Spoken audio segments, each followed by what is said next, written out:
أعوذ بالله من الشيطان الرجيم. بسم الله الرحمن الرحيم. الرحمن علم القرآن خلق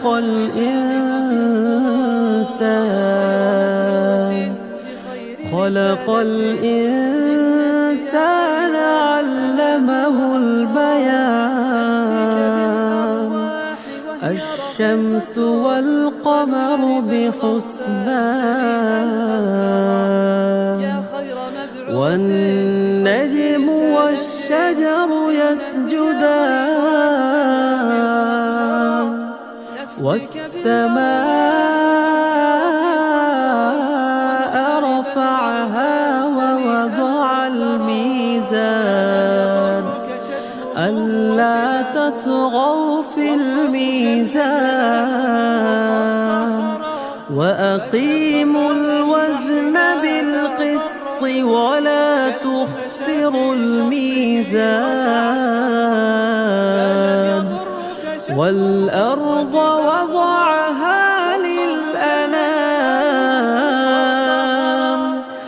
فيها فاكهة والنخل ذات الأكمام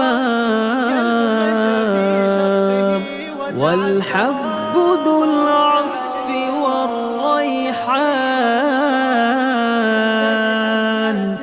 فبأي آلاء ربكما تكذبان؟ خلق الإنسان من صلصال كالفخار وخلق الجان من مارج من نار. فبأي آلاء ربكما تكذبان؟ رب المشرقين ورب المغربين. فبأي آلاء ربكما تكذبان؟ مرج البحرين يلتقيان بينهما برزخ لا يبغيان. فبأي آلاء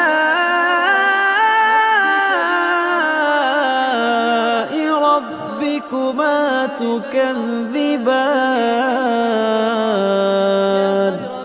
يخرج منهما اللؤلؤ والمرجان. فبأي آلاء ربكما تكذبان؟ وله الجوار المنشآت في البحر كالأعلام. فبأي آلاء ربكما تكذبان؟ كل من عليها فان ويبقى وجه ربك ذو الجلال والإكرام. فبأي آلاء ربكما تكذبان؟ يسأله من في السماوات والأرض كل يوم هو في شأن. فبأي آلاء ربكما تكذبان؟ سنفرغ لكم أيها الثقلان. فبأي آلاء ربكما تكذبان معشر الجن والإنس إن استطعتم أن تنفذوا من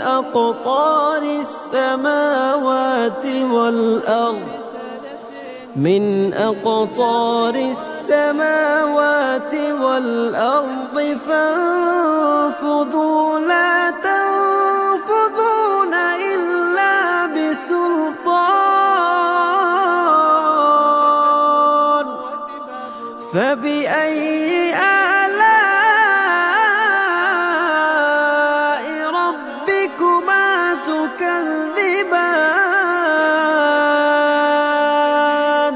يرسل عليكما شواظ من نار ونحاس فلا تنتصران فبأي آلاء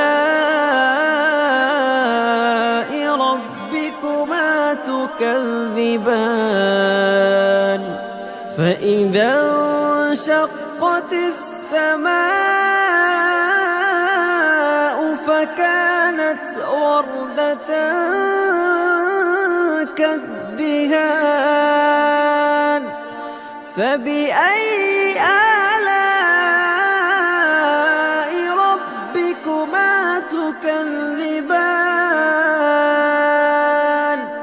فيومئذ لا يسأل عن ذنبه إنس ولا جان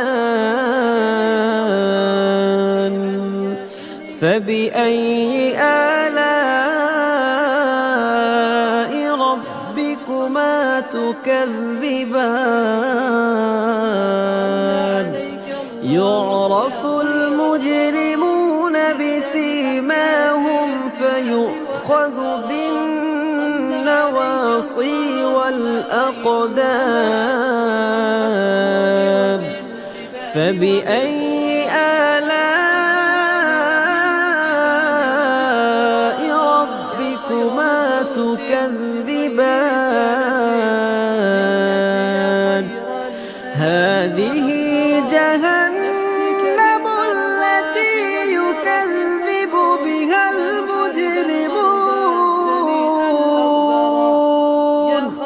يطوفون بينها وبين حميم آن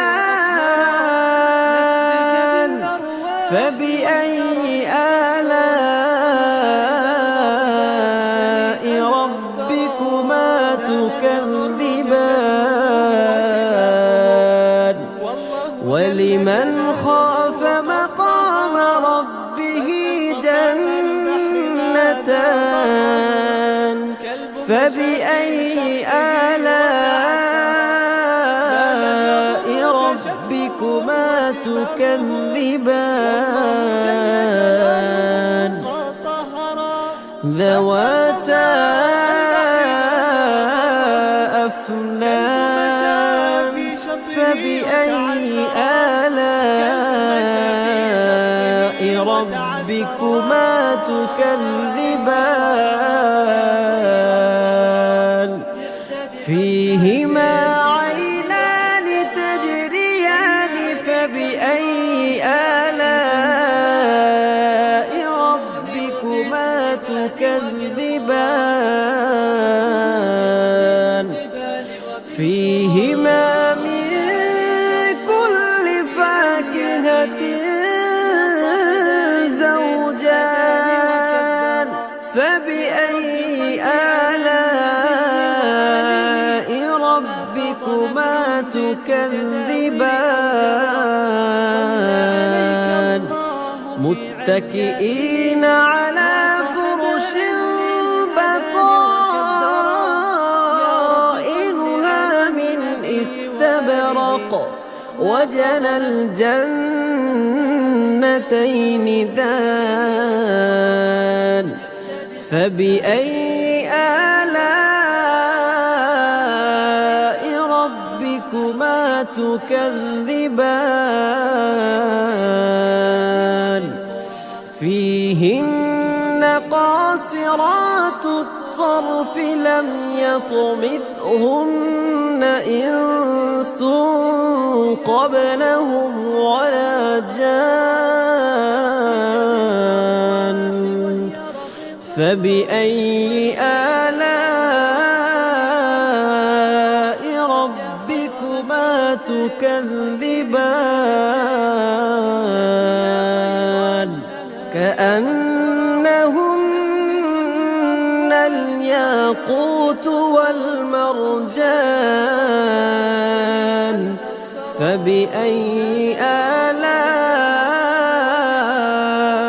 ربكما تكذبان هل جزاء الإحسان إلا الإحسان فبأي آلاء ربكما تكذبان ومن دونهما جنتان فبأي آلاء ربكما تكذبان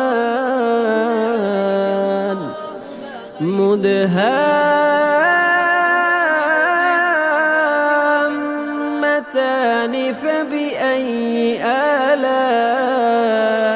ربكما تكذبان فيهما عينان نضاختان فبأي آلاء ربكما تكذبان فيهما فاكهة ونخل